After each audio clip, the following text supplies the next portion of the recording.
Hello squirrels and welcome back to BPM 6 TV on what is a very exciting day. It's always exciting when a new gun mic appears, but it's especially exciting when that mic is from one of the world's premier microphone manufacturers, DPA. And this is the DPA 2017 gun mic. Well, what's so exciting about it? Well, DPA have established a fantastic reputation in the gun mic market with their 4017, which is now, I think, 7 or 8 years old. That's a premier product, probably with Sherps in its sights at the £1,500, Euro dollars price point. The 2017, as well as featuring some very, very interesting attributes, is cheaper. It's down at the 800 odd level, and that makes it very, very interesting. Of course, we expect fantastic quality from DPA. They've also gone big on robustness and reliability. They did say they put it in the shower. Please don't put your DPA microphones in the shower, but you get my point. They've gone all out on reliability and on location robustness. It's small, you know. This is a 416.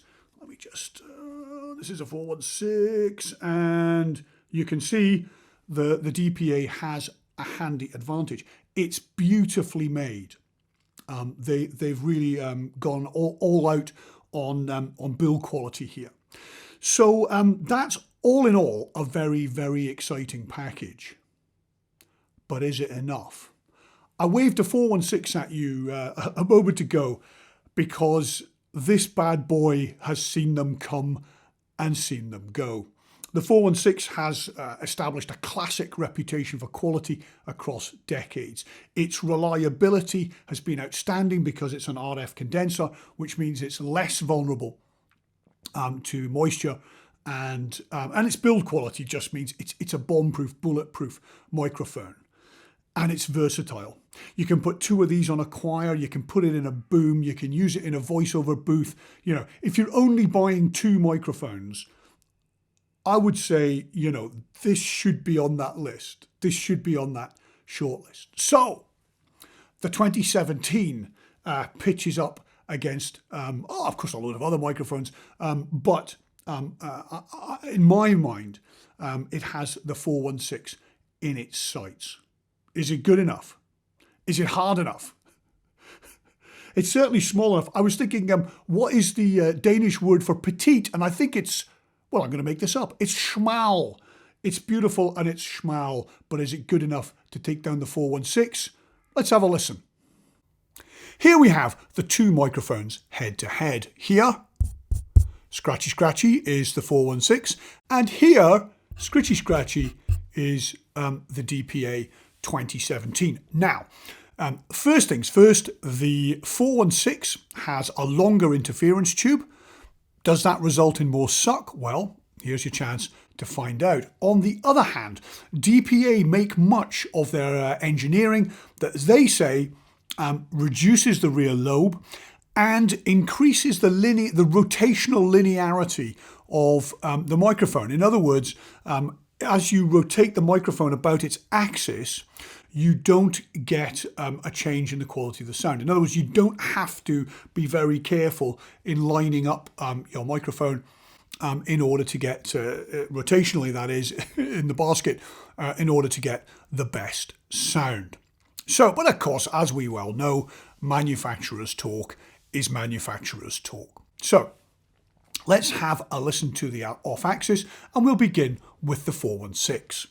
Here's the 416, and I'm looking into the ungrooved, the uncut side of the tube. If you know a 416, it has cuts opposite each other, but not all the way round. And in order to give you a listen to rotational symmetry, I'll now rotate the microphone so that I'm talking straight into the interference slots.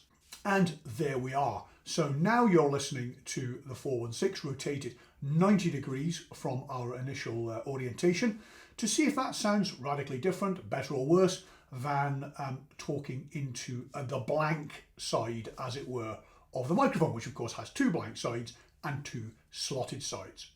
On to the DPA. Now, the DPA has complete rotational symmetry. The microphone looks the same at whatever angle you have, but this is where I started with the DPA logo on the top for reference, and I'm now going to rotate it 90 degrees. It's got a lovely collet. I can't show you because it's in it at the moment, but it's got a very nice collet microphone clip that does come supplied with the microphone. And here we are at 90 degrees. And if DPA are to be believed, and why wouldn't we believe them? Well, because we're cautious people. That's why this should sound absolutely identical to the initial recording. Now, I mentioned you get the clip. You also get a foam windshield.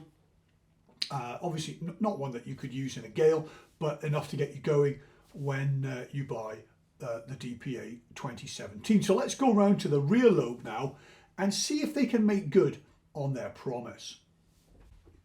And here we are talking into the backs of the microphones. Now, there's a little bit of inexact science here. Obviously, small variations in distance from me may make an impact.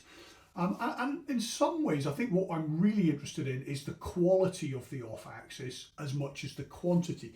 And that's because, obviously, coloured, any coloration, or especially severe coloration in that off-axis sound is going to make an impact to the on-axis sound, because the off-axis will be picking up the room. And I'm doing this in an ordinary room because, hey, not all relocation recordings are done in anechoic chambers, at least not in my experience. So there's the first outing for the DPA 2017. I got mine on loan from Martin Richards at SoundKit. He's a lovely man. Don't mention my name. He won't give you any money off. But if you smile at him and talk to him nicely, he might just. You never know. Anyway, Martin's at SoundKit. I'll leave the details down below. I do hope Martin's also been kind enough to lend me one of the new Rycote gun mics. And so maybe I'll be able to give the 2017 a run out against that, just depending on the time that's available. Thanks for coming to PPM6TV. It's been lovely to have you. Do subscribe. It does help. And come back soon. Bye for now.